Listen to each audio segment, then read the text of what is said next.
evening, my kings and queens. It is March 1st, 2015. I want to first of all say I apologize. I am sorry, my kings and queens. It's been 2 long weeks and I have been missing in action. But I gotta be honest with you guys. I am suffering from something that some of you all may be dealing with right now. It's a little bit of depression as well as PTSD. Um, I've been real stressed out over these past couple of weeks, but that does not excuse me not keeping my promise to you all by letting you know that somebody cares about you, someone loves you, and that you can go out there and do great things. But I want you guys to know that I'm a human. And so if there are any of you that are dealing with these same things, depression, post-traumatic stress disorder, it's okay. It is okay to talk about it. I think that those illnesses are something that the African American culture likes to turn a blind eye to and act like that they don't affect us. And they do. They really do. So I'm coming out here now, Sandy Speaks, and letting you know that, yeah, I deal with it. And some of you watching this probably deal with it too. And you have to know that it is okay. It's okay because you have someone who loves you. His name is God. Just know, y'all, it's so funny. I was sitting here today. I was having one of my little depressed moments, and I started crying. And it was so powerful for me because in the middle of my tears, in my head, I just heard the song God Blocked It by Kurt Carr. And it let me know that everything was going to be okay. God had blocked that depressing moment. He blocked that thought and that time that I felt like I needed to sit here and cry. He let me know, no, God blocked it. You have got work to do. So I do come to you guys today, first of all, just saying, again, I apologize. I have been MIA. 2, depression and post-traumatic stress disorder are things that affect everyone, black, white, it does not matter. We all deal with them. And so a way that I would like to help you all today is that if it's something that you deal with, I'd like to pray for you. I would like you to listen to that song, God Blocked It, by Kurt Carr, so that you can know it is going to be okay. Whatever you're going through, whatever stress you're having, whatever situation that you're dealing with, God can block it and it will be okay. So, Sandy is speaking to you now. I hope you went out there today and did something great. Unfortunately, I didn't make it to church. I drove to Indiana and went to see Maroon 5. Woo-hoo. I had so much fun with my sister. But I didn't make it to church this morning, but I did get to see some church. And the message today was about faith. And so for those of you, my faithful viewers that have been looking out for Sandy Speaks, it is here and it is not going anywhere. I'm just a human. So I was going through some things, but I feel like I got to let you guys know that, because if you don't know, you'll just feel like, oh, she's flaking. And no, I'm being honest with you. That was what was going on. So my kings and queens know that I am still praying for you all. And I ask that you pray for me while I pray for you. Sandy Speaks. What happened to my daughter? What happened to Sandy Bland? Where is the continual tape to show her arrival throughout the day?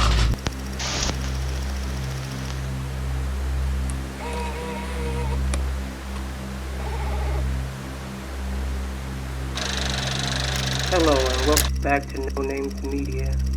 Tonight, we'll be delving into the mysterious case of Sandra Bland, a young woman whose death in police custody in 2015 infuriated millions and rejuvenated conversations of historical racism. This film aims to shed light on the events leading up to her shocking and untimely demise. Review the autopsy report, and at the end, I'll pose a theory on what I believe happened to our sister Sandra Bland the day she was found hanging in a cold jail cell.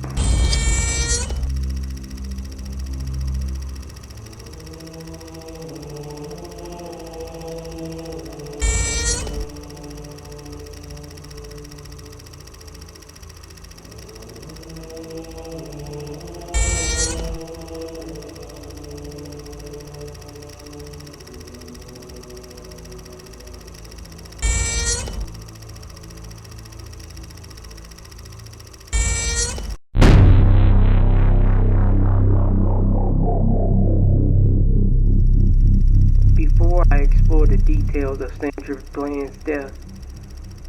Let's provide some background on Sandra Bland. She was born on February 7, 1987, in Naperville, Illinois. She was the fourth of 5 sisters.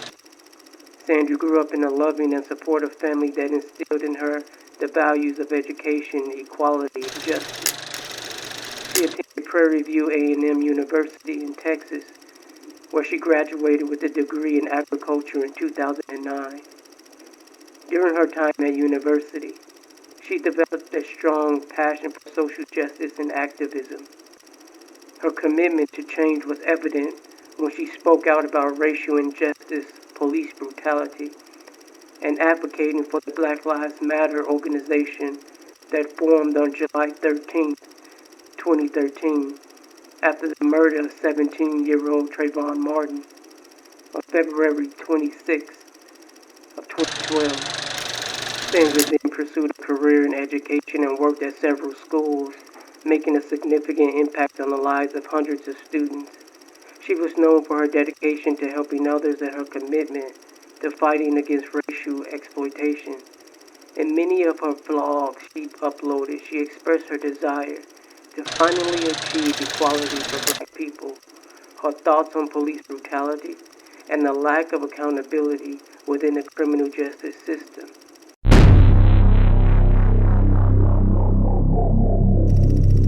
Sandra Bland, sometimes referred to as Sandy by family and close friends, was at the time of her demise 28 years old. On July 10th of 2015, Sandra was pulled over by Texas State Trooper Brian Insignia for a routine traffic stop after the trooper noticed she failed to use her right turn signal, thus making an illegal lane change as he drove behind. What should have been a short routine encounter, ending with Sandy receiving a simple warning or a ticket, escalated to a verbal tirade, a physical altercation, and obviously her arrest.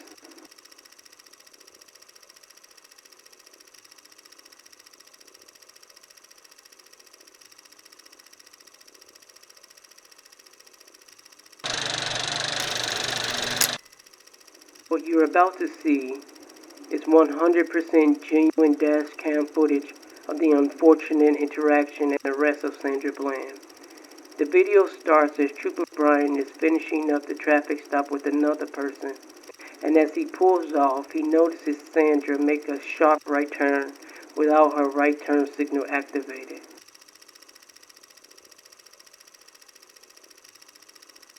It is at this point that he performs a U-turn and starts his pursuit of Sandra. During the pursuit, as the state trooper follows Sandy, she once again failed to use her right turn signal as she changed lanes with the intentions of allowing the trooper to pass by.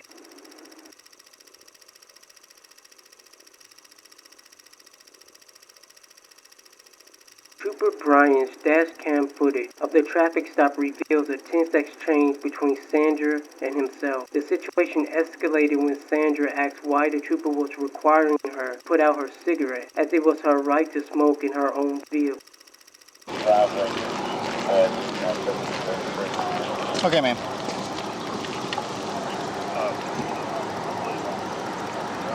You okay? I'm waiting on you.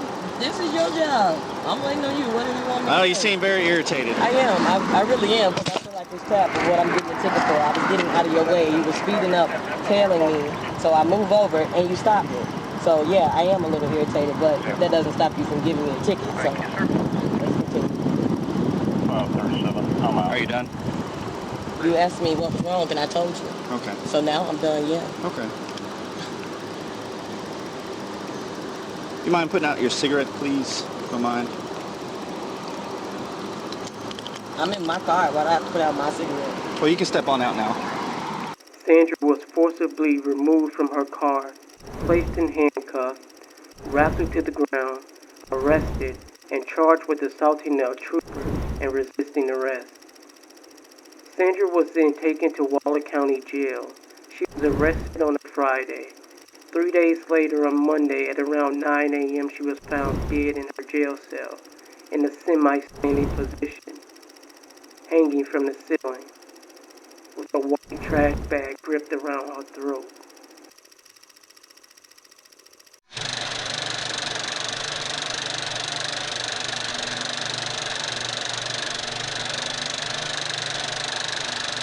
Wind am back I and being turn around. arrested? Turn around. Why can't you tell me I'm why giving you a lawful order. I will tell why am I you. being arrested? Turn why around. Won't you tell me that part? I'm giving you a lawful order. Turn around. Why will you not tell me You are what's not going compliant. on? I'm not complying because you just pulled me out of my car. Turn around. Are you fucking kidding me? This is some bullshit. Put your hands behind your back. Because you know this is straight bullshit and you full of shit. Full of straight shit. That's all y'all is, some scary fucking cops. South Carolina got y'all bitch asses scared. That's all it is. Fucking scared of a female. If you would have just listened. I was trying to sign the fucking ticket. Whatever. Stop moving. Are you fucking serious? Stop moving. Oh, I can't wait till we go to court. Ooh, I can't wait. I cannot wait till we go to court. I can't wait. Ooh, I can't wait. You want me to sit down now? No. Or you gonna throw me to the floor? That'll make you feel better about yourself? Knock it off. No, that'll make you feel better about yourself? That'll make you feel real good, won't it? Pussy ass. Fucking pussy. For a failure to signal, you doing all of this. In little ass Prairie View, Texas. My God, they must want to. You were getting a warning. Until now, you're going to jail. No, I'm getting for what? You can come for read. What? Come read right. I'm getting a warning for what? Stay right here. For what? Well, you Stay just right pointed me over there. I said stay right Get here. your fucking mind right. Let me. Oh, I swear on my life, y'all some pussies. A pussy ass cop for a fucking signal. You gonna take me to jail? She's in handcuffs. What a pussy. What a pussy. 816. What a pussy. You about to break my fucking wrist. Stop moving. I'm standing still. You Stand keep right moving here. me. God damn it. Stay right there. Don't touch me. Fucking pussy for a traffic signal. You doing all this bullshit? I'm here for a traffic signal. Come read right over here. This right here says a warning. You started creating the problems. You asked me what was wrong. Do you have I'm trying anything to tell on you. your person that's do illegal? it feel like I got anything on me? This a I'm gonna fucking remove maxi I'm dress. gonna remove your glasses. This a maxi dress. Come on over here. Have on me. Fucking asshole. For a fuck, you're about to break my wrist. Can you stop? You are about to fucking break my wrist. Stop moving. Stop now. Stop it. Stop resisting, man. If you would stop, and I would tell you. For a fucking traffic Now signal. stop. You are such a pussy. You are such a pussy. No, For you a fucking are. traffic You're signal. yanking around. For a traffic signal. You are For a yanking fucking around. traffic signal. When you pull away from me, Does you're this make you resisting feel arrest. Real good? This make you feel real good, don't it? A female Keep for a her right traffic here. signal. I got it. For a traffic I got it. signal. I I know got that it. makes you feel good, officer. Go Ain't ahead. seen Take it. care of yourself. I know it make you feel real good. You're a real man now. I You got just it. slammed me, knocked my head in the ground. I got epilepsy, you motherfucker. Good. I hope I, Good. You should have thought This is about that good. before Okay. you start resisting. All right. Yeah, this is real good. Real good for a female. Yeah. Y'all strong. Ooh. Go ahead. I got Y'all it. real strong.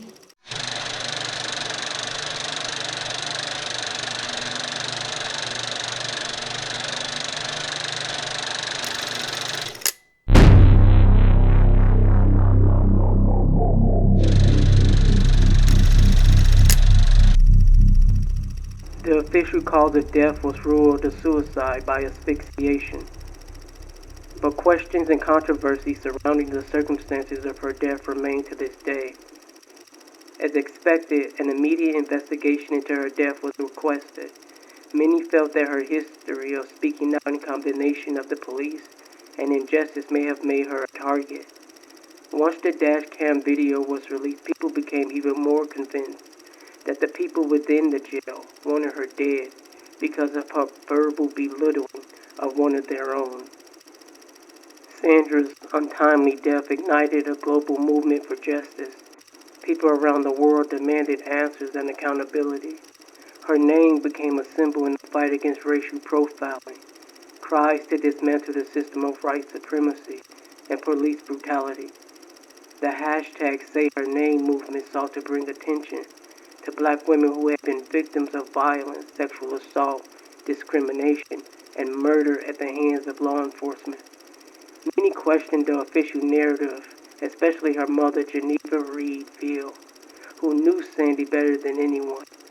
So when the autopsy report was released on July 23, 2015, and the medical examiner ruled Sandra's death was consistent with a suicide, based on the position of the lignature marks, lack of signs of any struggle, and absent any bruising on or around specific areas of her body, Geneva was adamant that Sandy was not suicidal, leading to demands for a second independent autopsy, paid for by friends and family of Sandra.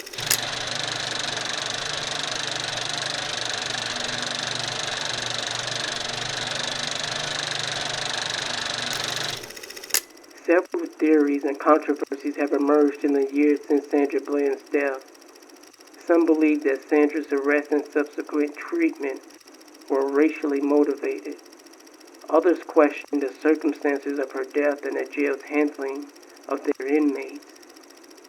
I personally believe that whether Sandra's death was a murder or a suicide, it could have been avoided. Everything that happened was a tragic culmination of the traffic stop. So let me begin there. First, the stop was legal and justified based on the dash cam video. Sandra Bland failed to use her right turn signal while making a lane change that she said she made in order to allow the trooper to pass by. Okay, ma'am.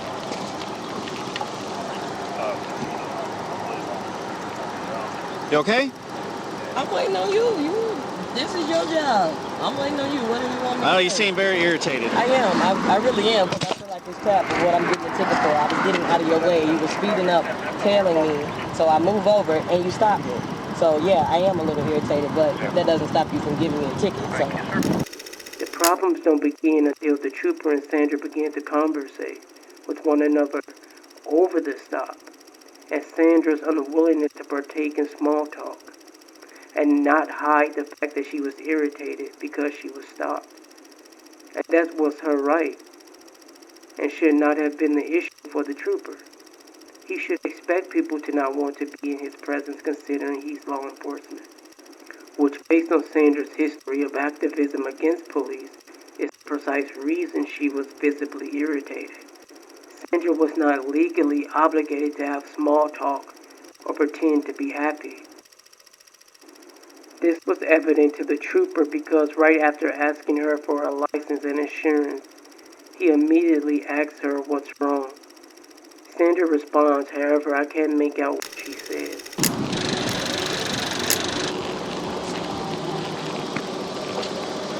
Hello, ma'am. With the Texas Highway Patrol, the reason for your stop is you failed to signal your lane change. You got your driver's license insurance with you? What's wrong? She then hands him by accident her Illinois state ID instead of her driver's license. So the trooper asks her, how long have you been in Texas? She responds, just got here yesterday. Then he says, do you have a driver's license? And Sandra responds, didn't I just give you my driver's license? And the trooper replies, no ma'am. She then gives him the correct identification. He asks her where she's headed. She tells him Hempstead. Hempstead is near Prairie View A&M University, where she was a member of the Sigma Gamma Rho sorority. Now back to the stop.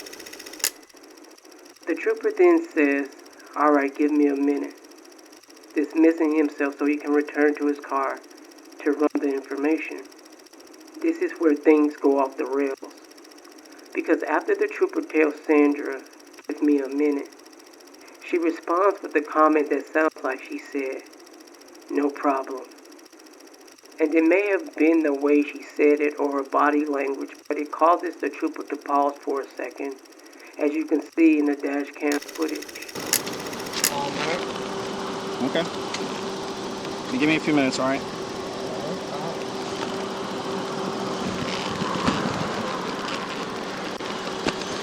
He then takes a look at her right headlight, possibly to make sure it wasn't busted. Because if it was, he would have to make a separate type of warning or ticket. The trooper proceeds to return to his vehicle to run her information. What she said really bothered him. I'm assuming she said something along the lines of whatever, or I don't care. But whatever it was, the trooper took offense to it, as you'll see in the moment. When he returns to the car, his demeanor changes and he begins to gaslight her. Already aware she's annoyed, he asks her if she's okay once again, as a form of poking the bear. For whatever reason, this trooper needs a friend. Sandra then goes on to say, yeah, I am irritated, but I'm just waiting on you while you do your job. Trooper asshole then goes on to say, are you done? Further escalating the situation instead of just giving her the paper warning and moving along. He then visibly pauses for about 5 seconds to try and figure out a way to piss her off even more. So he says, "Do you mind putting your cigarette out?" Like, bitch, why? There was not a legal or justified reason for him to require her to do that, just to hand her a piece of paper. Yeah, 106 seconds. Driveway.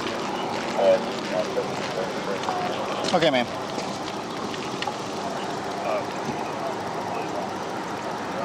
You okay? I'm waiting on you. This is your job. I'm waiting on you. What do you want me to Oh, say? you seem very irritated. I am. I really am. Because I feel like it's crap for what I'm getting a ticket for. I was getting out of your way. You were speeding up, tailing me. So I move over and you stopped me. So yeah, I am a little irritated, but that doesn't stop you from giving me a ticket. So let's continue. 37. I'm out. Are you done? You asked me what was wrong and I told you. Okay. So now I'm done, yeah. Okay. You mind putting out your cigarette, please? If you don't mind. I'm in my car. Why do I have to put out my cigarette? Well, you can step on out now. I don't have to step out of my car. Step out of the car. Why am I... Step No, out you of don't the car. have- No, you don't have the right. You do Step not- out of the car. You do not have the right to do that. I do have the right. Now step out or I will remove I you. refuse to talk to you other than to identify myself. And Step out or I will remove you. I am getting removed for a failure. Step to signal. out or I will remove you. I'm giving you a lawful order.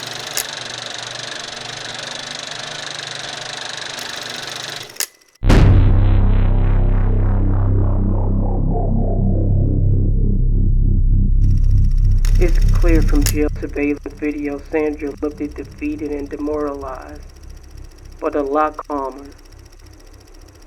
I have a difficult time believing she offed herself because more than once during the confrontation she said things she planned to do in the future, one being taking the trooper to court. Fucking scared of a female. If you would have just listened. I was trying to sign the fucking ticket. Whatever. Stop moving! Are you fucking serious? Stop moving. Oh, I can't wait till we go to court. Ooh, I can't wait. I cannot wait till we go to court. I can't wait. Ooh, I can't wait. You want me to sit down now? No. Or you gonna throw me to the floor? That'll make you feel better about yourself? No. Sandra's autopsy report says she had heel cut marks along her wrist inflicted over 2 weeks prior, attempting to give the public the impression that she was a cutter or had a proclivity to self-harm. However, those cuts could have easily happened during the struggle with the trooper. This woman was on her way to her new job in a maxi dress, which was a thin dress with no sleeves. If she had the habit of cutting herself, why in the world would she not cover that up at the place of her employment or around her sorority sisters? Medical examiners can sometimes be wrong, but sometimes they can even be corrupt. On the other hand, Sandra was in Texas to start a new job. Being in jail and possibly receiving an assault charge on a trooper would have likely disqualified her from that new position. That realization could have been the tipping point for someone feeling the pressures of systemic racism. And having the system find a way to take that from you may have been heartbreaking. So in revenge, she may have wanted to lash out at the police and at the state of Texas and find a way that she could get back in the immediate, which would be to hang herself and perhaps have someone within the department blamed for it and spend the rest of their life in prison, or have many more lose their jobs like she did because of the trooper's actions. But then again, on the other hand, did the guards find Sandra's attitude to the trooper that disrespectful that they devised a plan to lynch her? I mean, 4 years later in the same jail, a black man was found hanging from his cell. This time it was Evan Lyndall Barker on January 25th of 2019. Was this simply a coincidence? Or did the guards of that jail feel like the eyes of the world were no longer on them after Sandra Bland and decided to kill another black person? As I've gotten older, I realize anything is possible if the desire is there.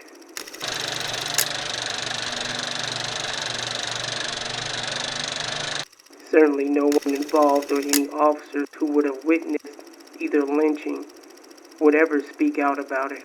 They become targets of very capable people with a powerful system behind them and a code of silence.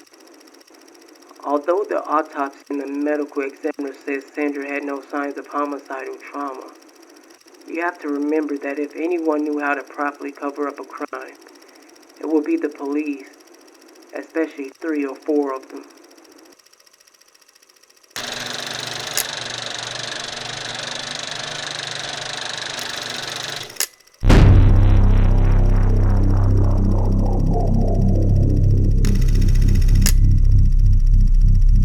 I'm certainly torn on who to believe and what actually happened to this Black Freedom Fighter. Because even if she did kill herself, that doesn't negate the fact that she would never stop fighting for what she perceives to be injustice, even if she was thrown to the ground and handcuffed. Her mouth never stopped saying what was wrong. Sandra's tongue and words spit fire that day of that traffic stop, causing a man with a gun and a system behind him to become an immature child. I don't know. But I have to pick one side or the other. Did she end her own life, or did those who want to uphold the law of the land take her life? But having to take everything into account, even information not within news clips, autopsy reports, or the papers, I would have to say that I think Sandra Bland was killed. Here's why. Number 1. Sandra made 2 statements during her arrest about plans to take the arresting officer to court for, I'd assume, violating her civil rights, forcing her with a taser to get out of her car because she didn't want to put a cigarette out as she sat in her own vehicle. Sandra was under no legal obligation to put out a cigarette as she sat in her car. She wasn't blowing the smoke in the face of the trooper, and all he had to do was hand over a ticket he'd already written up and be on his way. And number 2, Sandra Bland was no stranger to police interactions and being held until a hearing. Sandra had at least 10 previous traffic-related encounters with police in Illinois and Texas, and had been charged 5 times for driving without insurance, 4 times for speeding, and once for driving while intoxicated and drug possession. Her final conviction was for shoplifting, and she owed $7,579 in unpaid fines at the time of her death. I'm sure she understood that she was only being held for those 3 days because she was arrested on a Friday, and would have been likely released the very day her body was discovered, which was Monday. Her bail was $5,000, $500 to walk out. Why would she end her life considering her bail was so low? Number 3, she didn't leave a suicide note. Sandra reportedly asked to make a phone call early Monday morning. However, she never made the call. I would think that if she planned to end her own life, she would at least want to speak to her mother or her sisters one more time to at least say she loved them. Her family was very close and they were on good terms. Any person with a loving support system would not want to end themselves. But if they did anyway, I'd imagine they want to say goodbye in their own little way beforehand. Number 4. She just moved to Texas for her dream job. She recently landed at her alma mater, Prairie View A&M University, and was meant to begin her new job on August the 3rd. She would have been a summer programming associate in the school's cooperative extension program. It was a wonderful, life-changing opportunity. And even though the arrest was a setback, chances are the job may have looked past it considering her relationship to the school. But even if they decided to no longer hire Sandra, she would have certainly filed the lawsuit against the trooper. Sandra was a fighter. That money would have helped her recover from any setback she would have experienced if she lost her job. Sandra's life, one way or the other, revolved around her standing up to a racist system, especially the racist judicial system. This would have been an opportunity to express that and gather supporters. A white male Texas trooper threatening to taser a black woman for not putting out a cigarette as she sat in her car. She's got cell phone video of the incident, bruises, dash cam video, and most importantly, Sandra had courage. She was fearless when it came to standing up for her people and against oppression. She was even more fearless when it came to standing up for herself. That's evident in her arrest video, where she wouldn't go quietly without letting it known that she was being victimized and mistreated. She would not let the system win by offing herself. All right, y'all. I'm standing here with my friend Leon Edwards. We were just over in the food court, and for some reason, he was just asking the security guard about why was he questioning my cause. And now you see this young man has his coat and his bag in his hand. He wasn't scheduled to get off work until 9:30 this evening. Yet he's going home with me. Not in that sense, but y'all get what I'm saying. Why? Why is there a problem? Because he had a question about me sitting silently, not doing anything, not disturbing the peace. You want to say something? I simply want to know the truth. I simply asked the question. I wasn't loud. I wasn't aggressive. I wasn't disrespectful. She had a cause. She stood up for it. She wasn't loud. She wasn't aggressive. She wasn't stopping business. She wasn't doing anything wrong. I simply want to know why. I simply want to know what was their reason for stopping her cause. Now, I potentially may lose my job for it.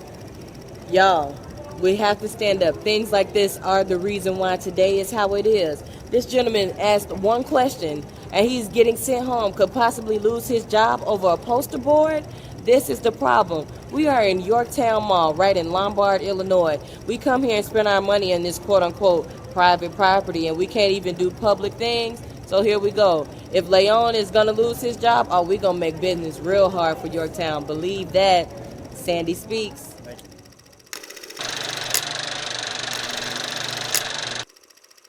you. Number 6. I have never been in a jail cell and seen trash bags within a garbage container. Perhaps in minimum security, but even then, if you're on minimum security, the psychological pressure of being confined are a lot less stressful than on either medium or maximum security. She had 24-hour access to a phone within her very own cell. So isolation should not have been much of a mental stressor.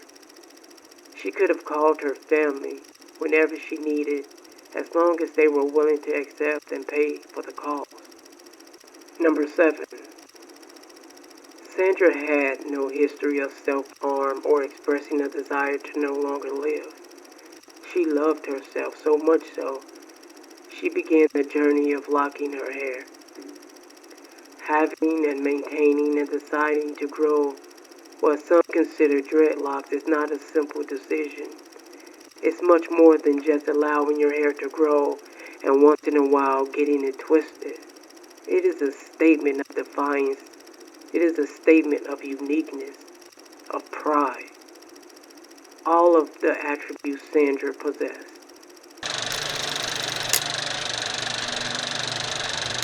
Good afternoon, my beautiful kings and queens. I am just getting off of work, ready to go home. Yes.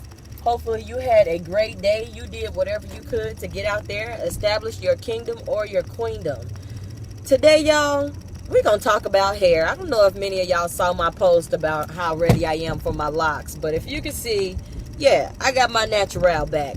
You know, we get so caught up in this whole good, bad hair, Brazilian, Remy, X, Y, and Z, all that other crazy foolishness. And, you know, I just had enough. All the money and time that's wasted on hair.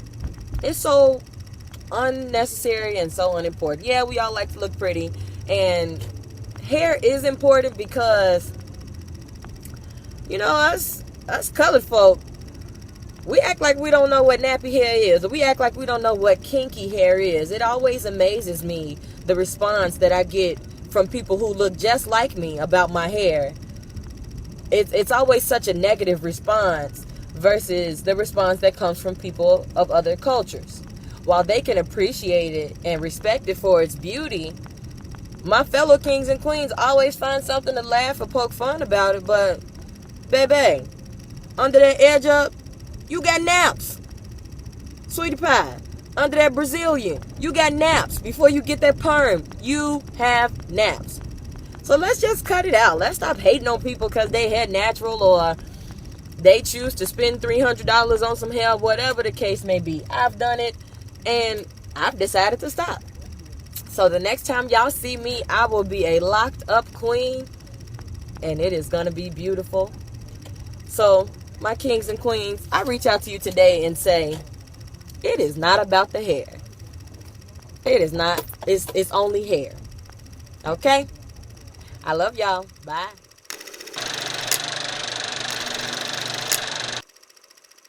Number 8. Suicide amongst black people is extremely rare.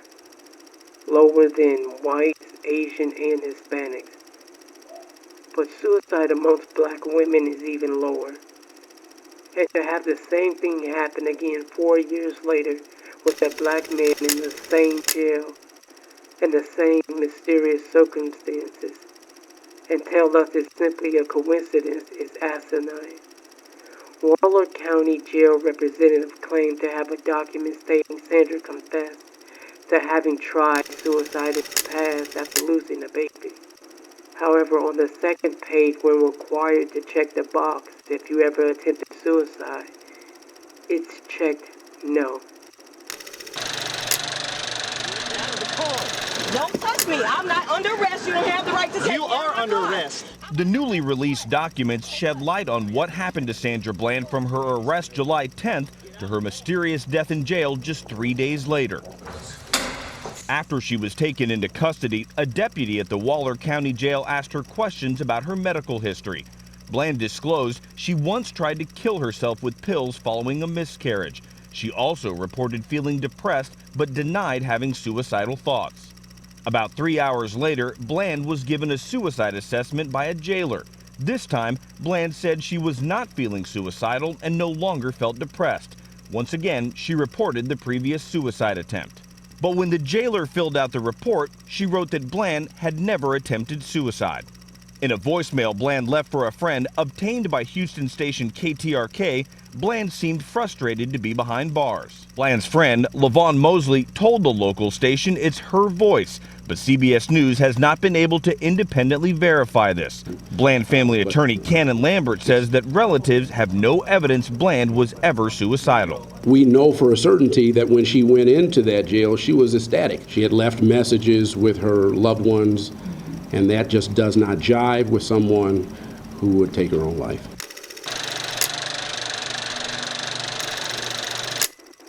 Ladies and gentlemen, this is a cover-up done by the good old boys of Texas.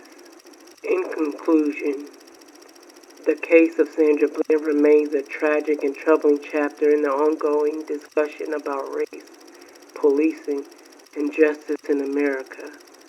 Sandra Bland's legacy lives on through her family's commitment to justice and her inspiring story. Her family established the Sandra Bland Foundation to advocate for criminal justice reform, mentoring young people, and working towards eliminating racism. Now say her name. Now say her name. Now say her name.